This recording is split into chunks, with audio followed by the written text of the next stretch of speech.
Shalom, Bapak Ibu Saudara.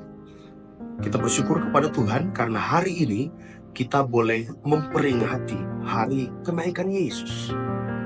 Dan dalam rangka memperingati hari kenaikan Yesus, saya mau mengajak kita untuk belajar bersama kebenaran firman Tuhan dengan sebuah tema, yaitu kenaikannya berdampak bagi spiritualitas kita.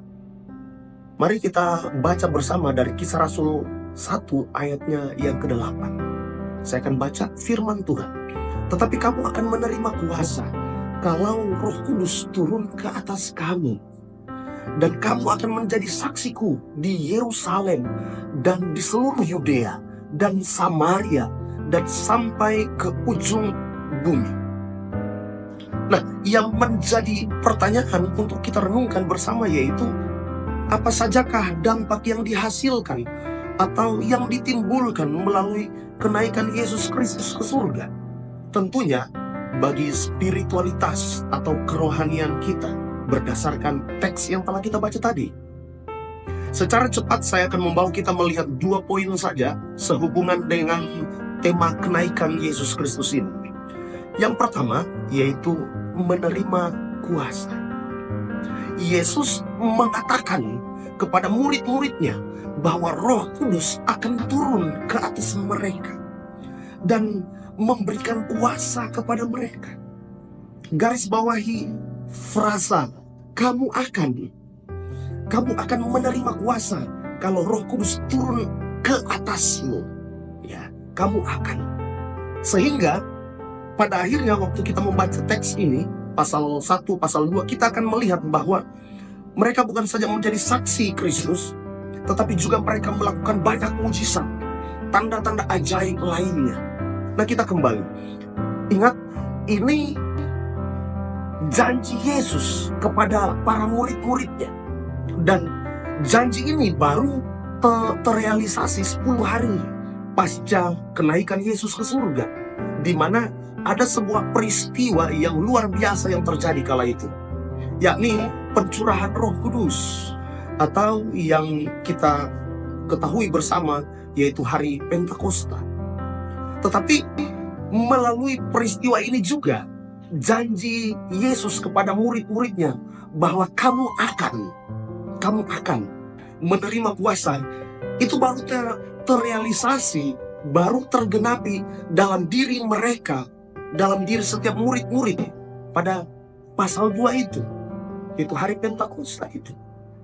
Dan Dr. Lukas dia mencatat bahwa hal-hal yang berkaitan dengan perkara-perkara ajaib yang dilakukan oleh murid-murid Yesus, di mana mereka mengadakan mujizat-mujizat, mereka mengadakan tanda-tanda, mereka menyembuhkan orang sakit, mereka menyembuhkan orang lumpuh.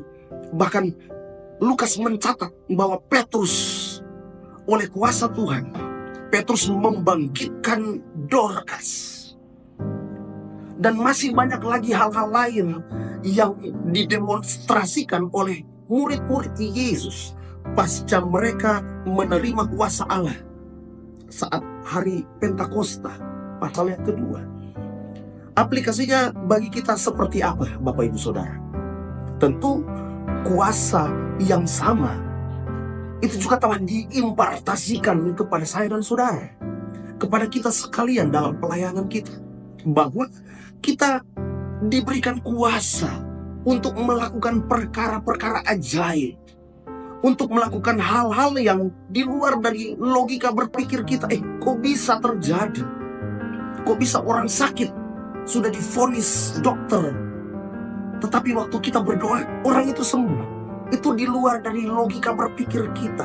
Hal-hal yang supranatural, hal-hal yang transrasional, hal-hal yang adikodrati, itu yang terjadi.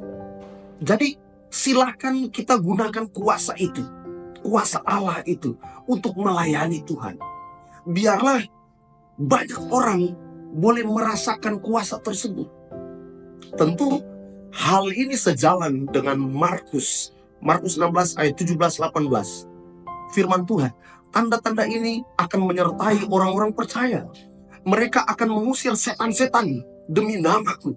Mereka akan berbicara dalam bahasa-bahasa yang baru bagi mereka. Mereka akan memegang bulan.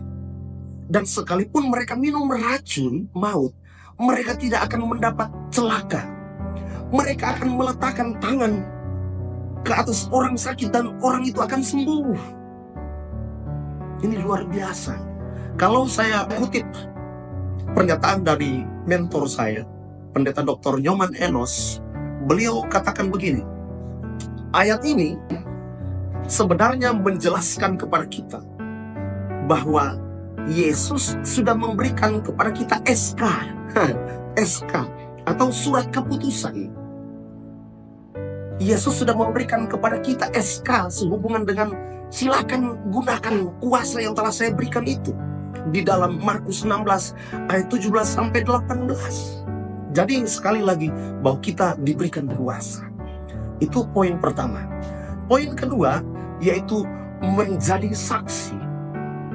Sebelum Yesus naik ke surga, Yesus memberikan tugas kepada murid-muridnya untuk menjadi saksi di Yerusalem, Yudea, Samaria, dan sampai ke ujung bumi.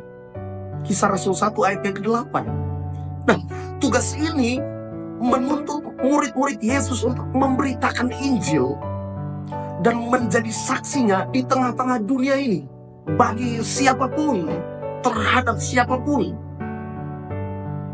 Mari kita perhatikan frasa menjadi saksiku. Menjadi saksiku. Dalam bahasa aslinya menggunakan kata martures, dari kata dasar martus, yang berarti yang pertama seorang saksi, yang kedua saksi mata, yang ketiga yaitu saksi telinga.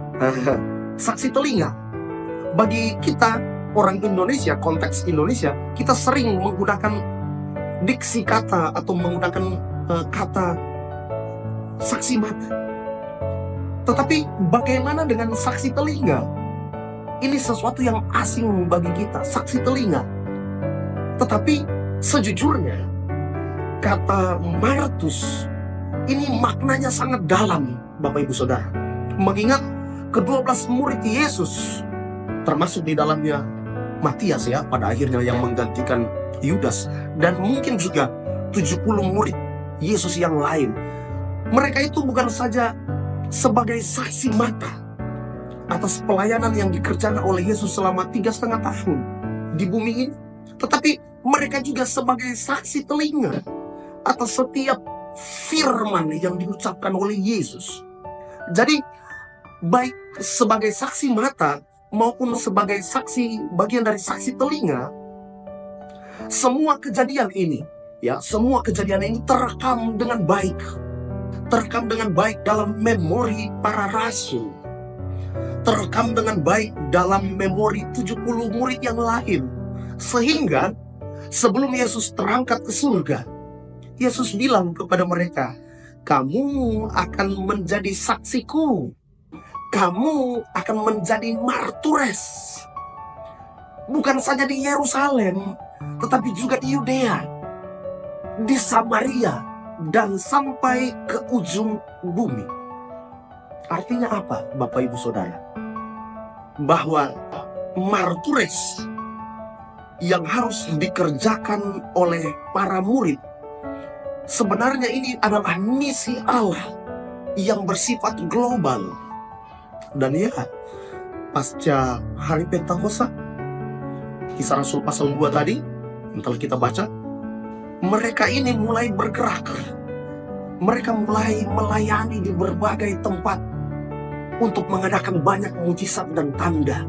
Mereka juga menjadi martures di seluruh dunia. Salah satu murid Yesus yang menjadi saksiku, atau menjadi martures sampai ke ujung dunia, yaitu Rasul Thomas. Rasul Thomas, dia memberitakan Injil hingga dia tiba di India, Bapak Ibu Saudara. Thomas, dia menjadi saksiku sampai dia mati di India sebagai seorang martir di India. Nah, jadi dalam rangka kepergian Yesus ke surga untuk menyiapkan tempat bagi saya dan saudara, bagi kita, dan bahwa Dia akan datang kembali. Tetapi dari sisi saya dan saudara, Tuhan meminta supaya kita juga menjadi saksiku. Tuhan juga meminta supaya kita menjadi martures. Dan perintah ini berkorelasi langsung dengan Matius 28 ayat 19 sampai ayat yang ke-20.